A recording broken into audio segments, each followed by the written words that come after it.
Good morning, everyone.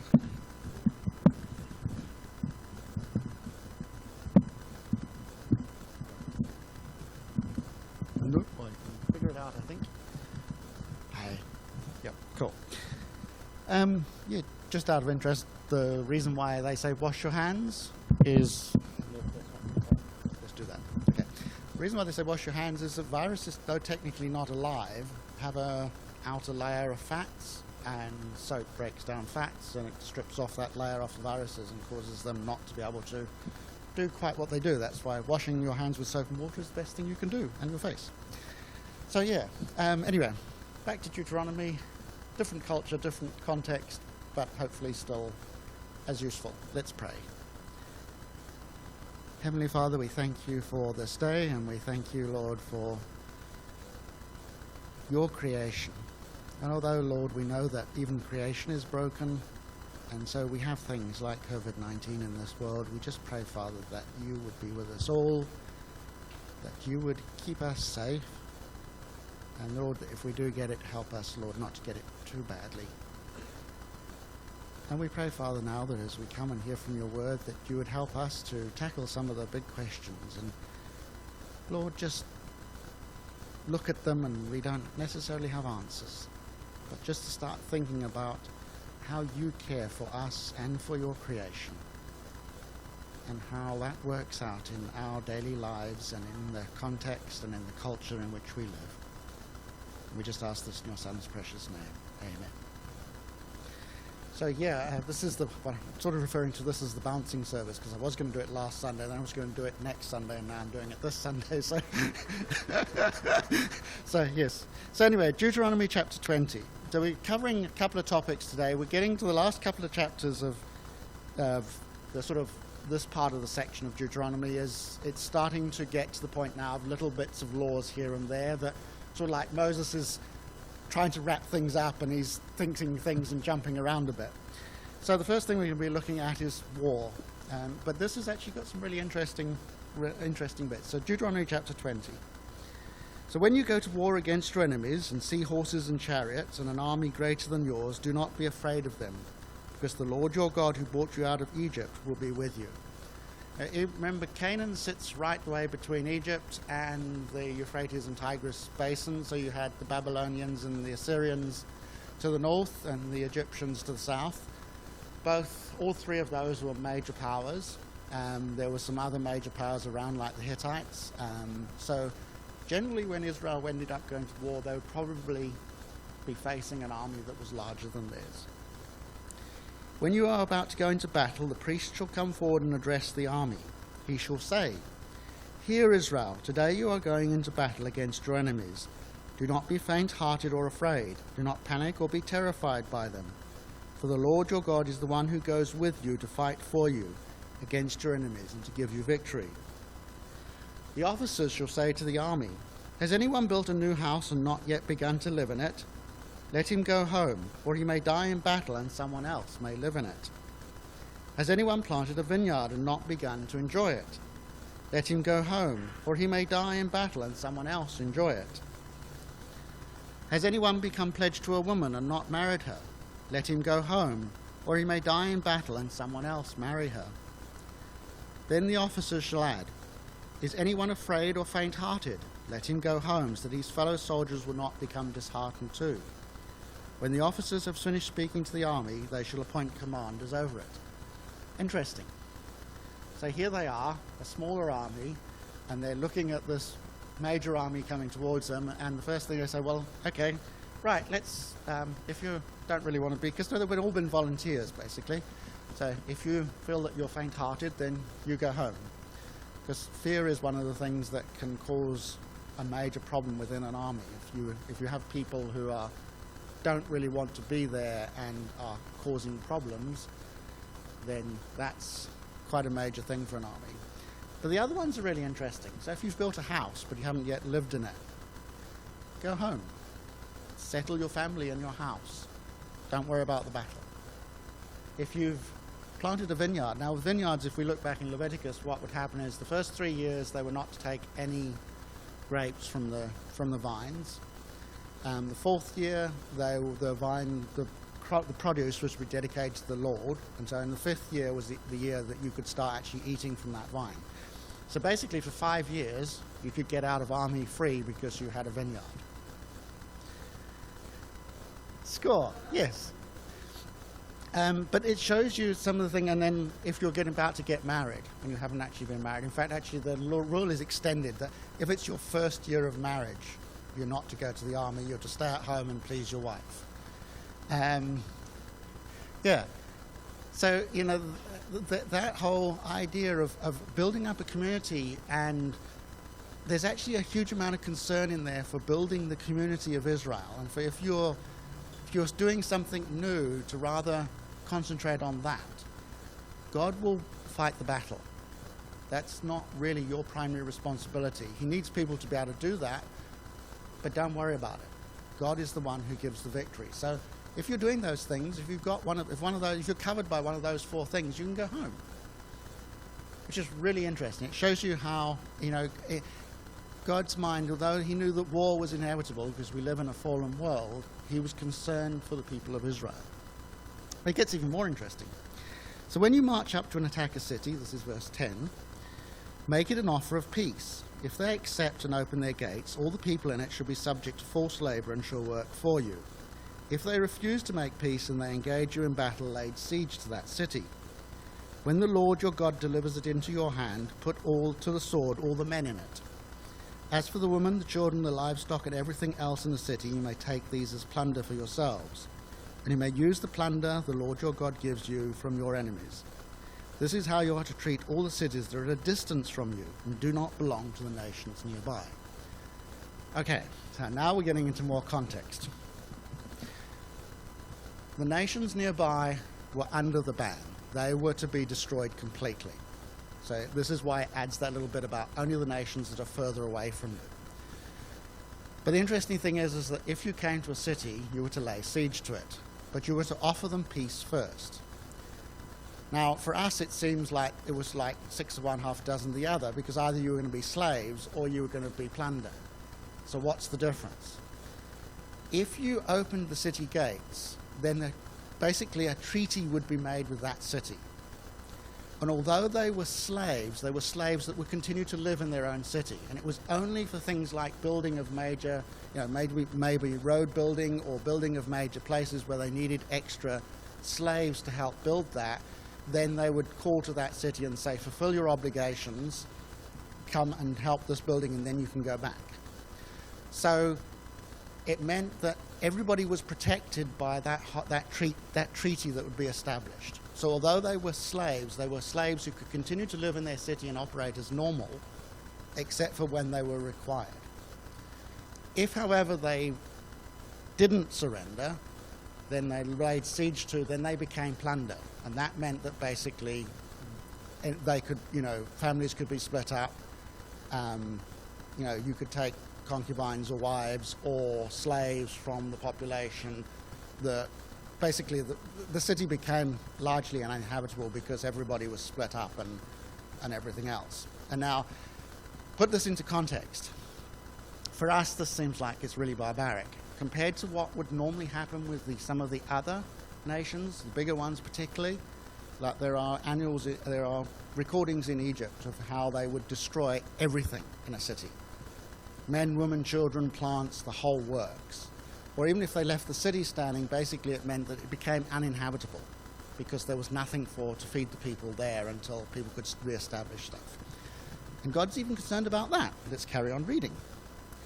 However, in the cities of the nations the Lord your God is giving you as inheritance, do not leave anything alive that breathes. Completely destroy them, the Hittites, Amorites, Canaanites, Perizzites, Hivites, and Jebusites, as the Lord your God has commanded you.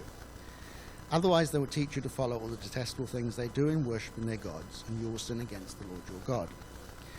When you lay siege to a city for a long time, fighting against it to capture it, do not destroy its trees by putting an axe to them. Do not cut them down. Are the trees people that you should besiege them? However, you may cut down trees that you know are not fruit trees and use them to build siege works until the city at war with you falls. Again, there's an ecological thing to this. And it was really sensible. If you didn't destroy the crops, and you didn't destroy the fruit trees, and you only cut down those trees that you needed to build the siege works, it meant A, that it fed you. B, it also meant that the people who were left behind would have food, so that they could continue to live in that city. The men were put to death because they were going to be the problem if the city decided to raise up again. It was going to take another 20 years or so before you had a standing army big enough in that city to think about trying to revolt. So it was a practical solution. Yeah, I mean, again, the context in which we're talking is very different. In those days, the bigger nations, if they took over a city, it was anything goes. So the cruelties to both men, women, children, and animals was horrendous in a lot of those battles. And the idea was basically to remove them completely. The Babylonians also practiced something slightly different in the sense that they would also, spread people out across multiple nations to disrupt their community if they were taking over a bigger area. But so there was an ecological aspect to this whole aspect of war. This was something that was completely unique to Israel. They were to protect the fruit trees and the crops, so that not only did they have food while they were attacking, but also the people who were left behind would have that as well. Quite often the bigger nations would not give you the option of surrender. It was a case of they were just clearing the path for their armies. So there's a whole bunch of things going on here which, in terms of the context, we really battle with because it's just so completely different. But on the other hand, we can see some of what God even wants the army to be different. And that, I'm going to jump a little bit.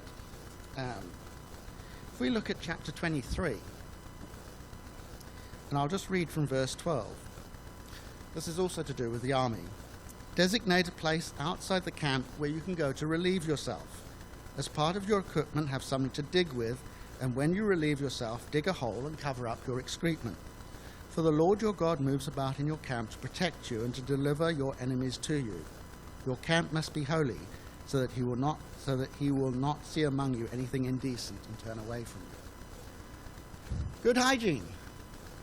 So even in the midst of this, we actually have also a thing about good hygiene. Don't do your poos in the middle of the camp. Go outside and cover it. And so, for us, but there wasn't any running toilets or anything like that. Everything was done outside.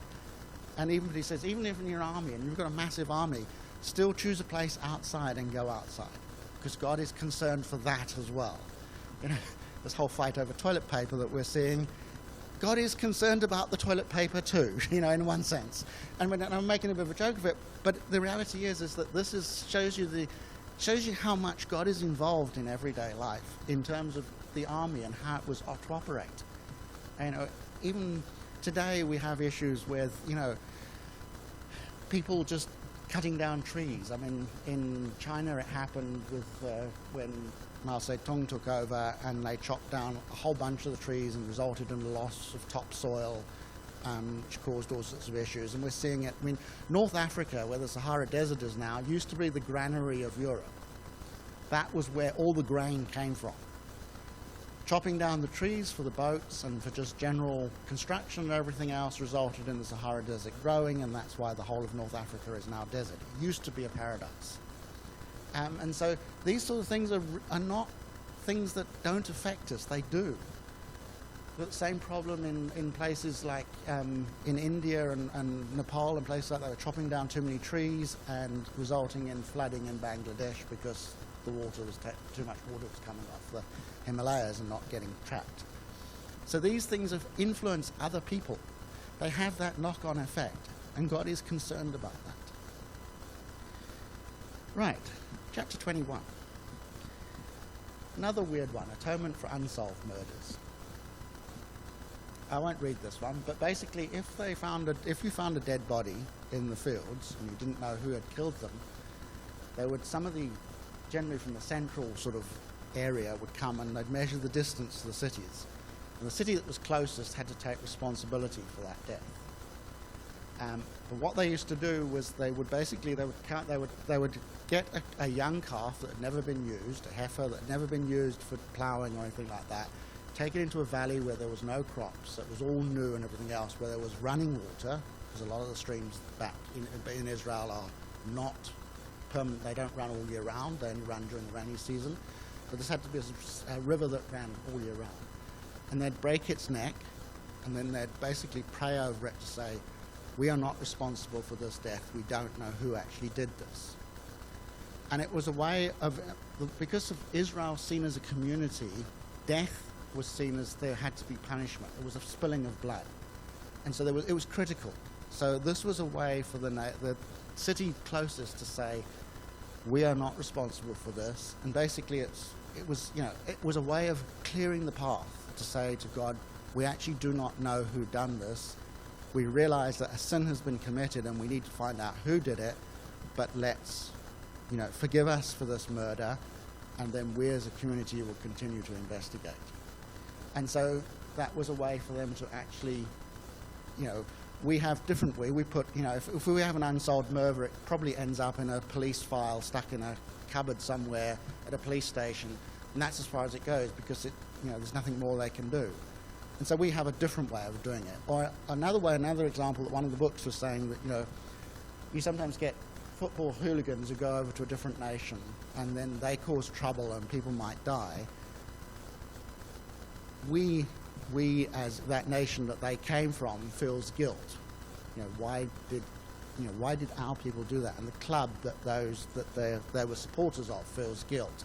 It's that community thing again, where guilt is not just for the individual. We all in a sense carry the guilt of each individual person who does wrong. People don't normally murder unless there's things in their past that have resulted them to getting to that point.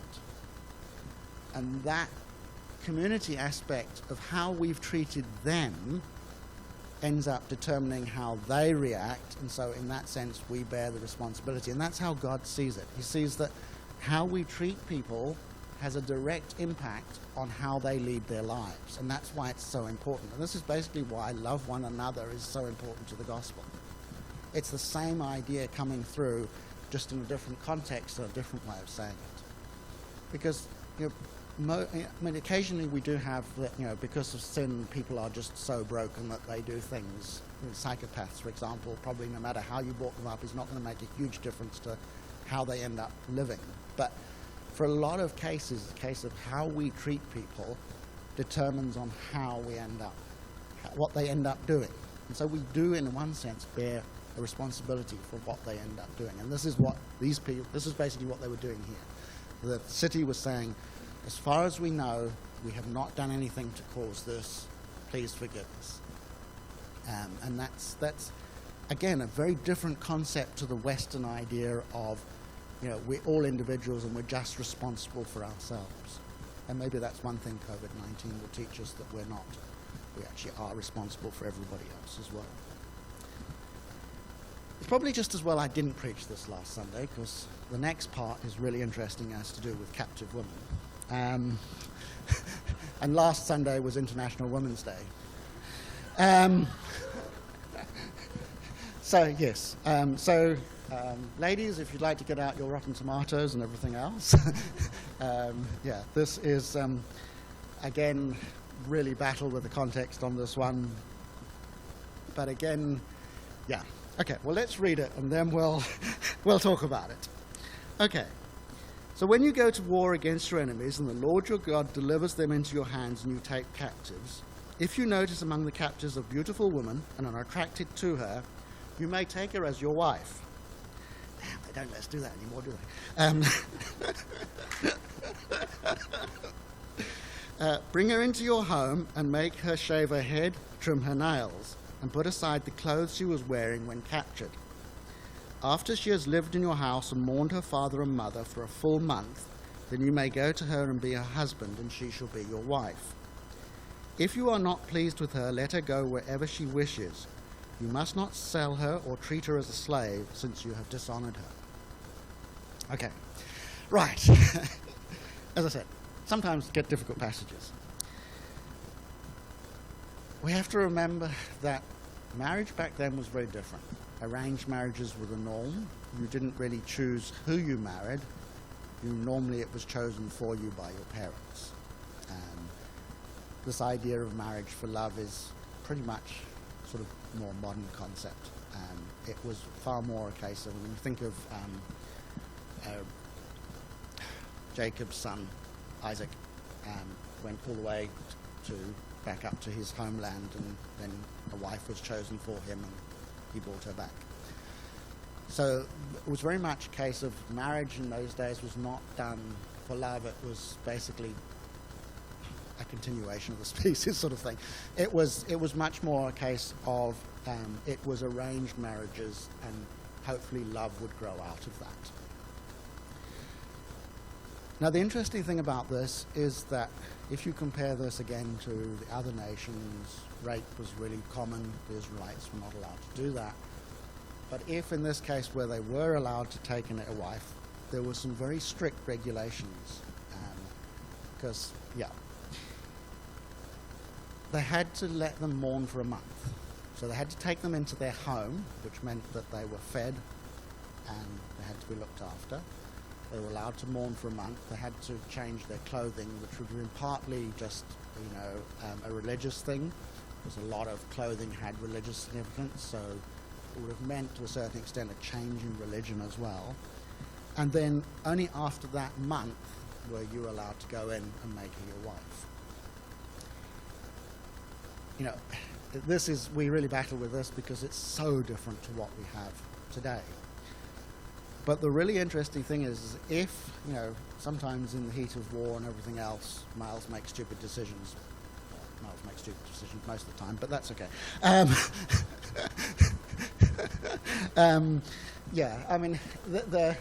The reality is that if, though, after a while he decided he didn't like her anymore, he had to let her go free. And not free in the sense of still being a slave, or he was let her go free. And basically the wording is that she was allowed to go anywhere that she liked. So it was actually, and she was not allowed to be sold as a slave. And in fact, the word is really interesting here. The word best translated, she was not to be sold as merchandise. And that is the actual word there. She was not to be sold as merchandise. And so there was really strict rules around how captive women were to be treated, which was very different to what the rest of the nations around were doing. So although we really battle with the context of this is in fact incredibly protective of women given the current situation and culture in which they lived. And, we battle with this because it's so different. They would have grown up with that. It would have been normal. It wasn't something odd. You got to 13, you got given to a husband, and you made a home, and that was how the world worked. And so we really battle with this, as I said. But the reality is that there's a huge amount of protection of even a captive woman in this particular passage for that time and that age. And so, we can't condone it probably from our modern perspective, but this was really revolutionary. And this is where you see God's love again for the community and for individuals within that community, even captive women.